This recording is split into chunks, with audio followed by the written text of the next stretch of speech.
پہ تو ہم اپنے بھائی کو، بہن کو، رشتہ داروں کو، ہمسایوں کو معاف نہیں کر سکتے۔ حضرت وحشی بن حرب یہ وہ شخص تھا جس نے حضرت امیر حمزہ کو قتل کیا، اور حضرت امیر حمزہ رضی اللہ تعالیٰ عنہ آپ حضور پاک علیہ السلام کی چچا ہیں۔ اور آپ کو پتا ہونا چاہیے کہ یہ وحشی تھا، یہ تو اس وقت تھا لیکن بعد میں حضور کے قدموں پہ گر کے مسلمان ہو گیا۔ اس نے جو حضرت امیر حمزہ کو قتل جب کیا، حضور حمزہ کو جب شہید کیا تو آپ کا سینہ پھاڑ دیا تھا اس نے۔ آپ بتائیں کہ جس کا سینہ پھاڑ دیا جائے اس دشمن کو بھی کبھی معاف کیا جا سکتا ہے؟ وہ حضور پاک علیہ السلام کی بارگاہ میں فتح مکہ کے موقع پر پیغام بھجواتا ہے، وہ حضرت وحشی بن حرب۔ وہ کہتا ہے یا رسول اللہ صلی اللہ علیہ وسلم، اگر آپ رحمت للعالمین بن کر آئیں، آپ لوگوں کو معاف کرنے والے بن کے آئیں، تو کیا سب سے بڑی غلطی کو بھی معاف کیا جا سکتا ہے؟ میرے رسول نے فرمایا کہ جس شخص نے یہ خط لکھا نا اس کو میری بارگاہ میں بلا لیا جائے۔ وہ آ کے حضور کی بارگاہ میں جب حاضر ہوا تو میرے رسول نے فرمایا تو میرے چچا کا قاتل ہے، تو نے تو میرے چچا کو قتل کیا۔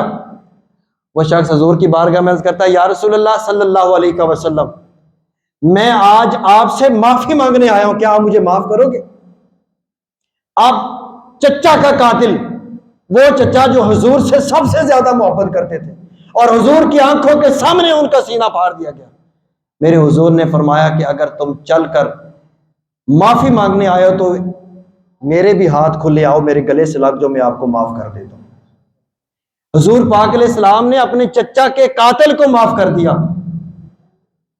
جہاں میرے حضور نے ایک بات ارشاد فرمائی کہ معاف تو میں نے آپ کو کر دیا ہے، لیکن میری جب محفل کہیں پہ سجی ہو تو میرے سامنے نہ آ کے بیٹھنا، میرے پیچھے بیٹھ جایا کرنا، کیونکہ جب بھی تم میرے سامنے آؤ گے مجھے میرا چچا امیر حمزہ یاد آ جایا کرے۔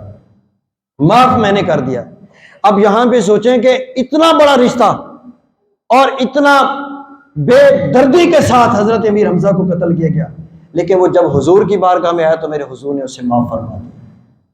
اب ہماری رشتہ داریاں کہاں پیڑی ہوئی؟ ہماری جو رشتہ داریاں ہیں وہ کسی بھی لحاظ سے ہیں، کاروبار اگر ہمارے اکٹھے ہیں تو اس پہ ہمیں یقین نہیں ہے، رشتہ داریاں ہیں تو وہاں پہ غلط فہمیاں ہیں۔ اب آپ دیکھیں کہ طلاق جو ہے وہ تو حضور پاک علیہ السلام نے حکم دیا، میرے کریم آقا پاک علیہ السلام نے اس کی اجازت دی ہے کہ طلاق جو ہے وہ دی جا سکتی ہے، کہ یہ کریم آقا پاک علیہ السلام کی طرف سے اجازت ہے۔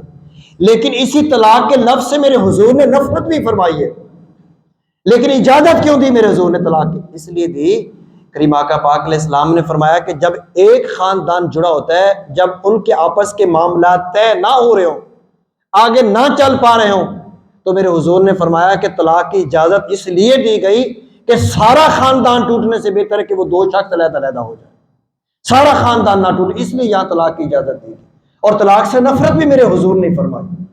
اب اتنی بڑی بات کہ حضور پاک علیہ السلام نے ساری زندگی دشمن بھی کوئی بھی آپ کی بارگاہ میں آیا تو کریم آقا پاک علیہ السلام نے معافی کے علاوہ اور میرے حضور نے درگزر کے علاوہ کبھی کسی سے بدلہ نہیں لیا، کیونکہ میرے حضور نے فرمایا کہ جو اللہ رب العزت نے اپنے محبوب کو رحمت بنا کر بھیجتا ہے وہ محبوب کبھی کسی سے بدلہ نہیں لیا کرتا۔ تو یہ بہت بڑی مثال ہے کہ جب ناخن بڑھے تو ناخن کو ہی کاٹیں، انگلیاں نہیں کاٹنی۔ تو رشتہ داریوں کے اندر جب غلط فہمیاں پیدا ہوں تو رشتہ داریوں کی غلط فہمیوں کو دور کیا جائے، نہ کہ رشتے توڑے جائیں۔ یہ حضور پاک علیہ السلام نے بڑی نفرت فرمائی ہے۔ کریم آقا پاک علیہ السلام نے فرمایا کہ جو رشتوں کو توڑتا ہے اللہ اسے پسند نہیں فرماتا، رشتے توڑنے والوں کو اللہ پسند نہیں فرماتا، رشتوں کو جوڑنے والوں کو اللہ رب العزت پسند فرماتا۔ تو اللہ رب العزت کے پیارے محبوب کریم آقا پاک علیہ السلام نے ساری زندگی، اور حضور کے غلاموں نے بھی ساری زندگی جو ہے وہ جوڑنے کا درس دیا۔ حضرت بایزید بستامی علیہ رحمہ آپ کے بارے میں آتا ہے کہ آپ کے علاقہ کے اندر ایک شرابی تھا، وہ شرعام شراب پیتا تھا۔ بایزید بستامی علیہ رحمہ جب اس کے پاس گئے، آپ نے فرمایا کہ تمہاری جرت کیسے ہوئی کہ تم ہمارے علاقے کے اندر شرعام شراب پیتے ہو؟ اس کے پاس جو آسا تھا اس نے بایزید بستامی کے سر میں دے کے مارا اور کہا کہ تمہاری کیسے جرت ہوئی کہ تم آ کے مجھے روکو؟